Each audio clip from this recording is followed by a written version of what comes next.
Aujourd'hui, nous allons lire Le monde de Sophie par Hossein Gatter.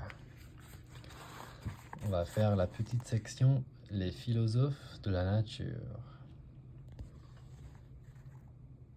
Au fait, j'ai déjà lu ça.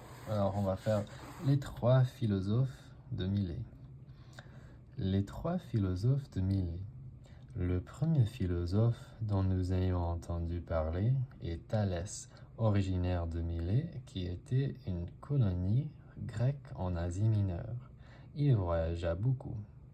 On raconte autre chose.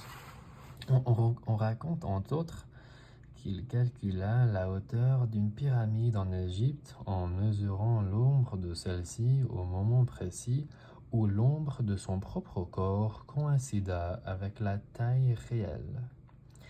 Il aurait également prédit une éclipse de soleil en 585 avant Jésus-Christ. Thalès pensait que l'eau était à l'origine de toute chose. Nous ne savons pas au juste ce qu'il entendait par là.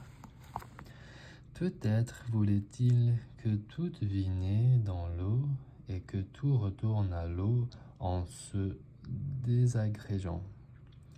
Se trouvant en Égypte, il a dû voir que la décrue du Nil laissait les plaines du delta fertiles.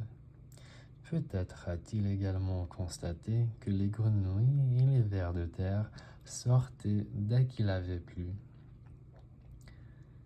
Il est en outre probable que Thalès ait observé l'eau se transformer en glace ou en vapeur avant de redevenir de l'eau.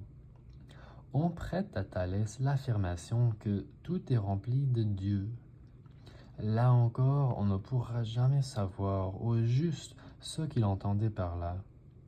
Était-ce d'avoir vu cette terre de couleur noire être à l'origine de tout, de la fleur au champ de blé en passant par les insectes et les cafards? Il pensait en tout cas que la terre était remplie de minuscules germes de vie invisibles. Rien à voir en tout cas avec les dieux d'Homère. Le deuxième philosophe que nous connaissons est Anaximandre. Anaximandre, quel nom unique, qui lui aussi vécut à Milet. Notre monde n'était, selon lui, qu'un monde parmi beaucoup d'autres, et comme eux, avait son origine et sa fin dans ce qu'il appelait l'infini, c'est-à-dire l'illimité. Difficile de dire ce qu'il entendait clairement par là, mais ne s'agissant en aucun cas d'un élément connu comme chez Thalès. Il voulait sans doute exprimer l'idée que ce qui est à l'origine de tout est différent de ce qui se crée. C'est très important cette idée. Il voulait sans doute exprimer l'idée que ce qui est à l'origine de tout est différent de ce qui se crée. Notez bien cette idée, mon audience. Le principe premier ne pouvait donc pas être tout bonnement de l'eau, mais bien quelque chose d'infini. Le troisième philosophe de Milet s'appelait Anaximène, environ 570 à 566 avant Jésus-Christ. Lui prétendait que l'air et le brouillard étaient à l'origine de toute chose. Anaximène connaissait évidemment la doctrine de Thalès à propos de l'eau. Mais l'eau, d'où venait-elle? Selon Anaximène, l'eau devait être de l'air concentré. Nous observons l'eau sortir de l'air quand il pleut. Quand l'eau est encore plus concentrée, cela devient de la terre. Sans doute avait-il vu la glace fondre et se décomposer en terre et sable. Dans le même ordre d'idées, le feu n'était pour lui que de l'air raréfié.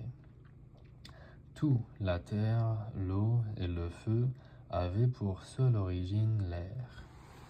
Il n'y a pas loin de la terre et de l'eau aux plantes qui poussent dans les champs, Seule l'union de la terre, de l'air, du feu et de l'eau permettait de créer la vie. Devait-il penser tout en restant convaincu que l'air ou le brouillard était à l'origine de la chaîne?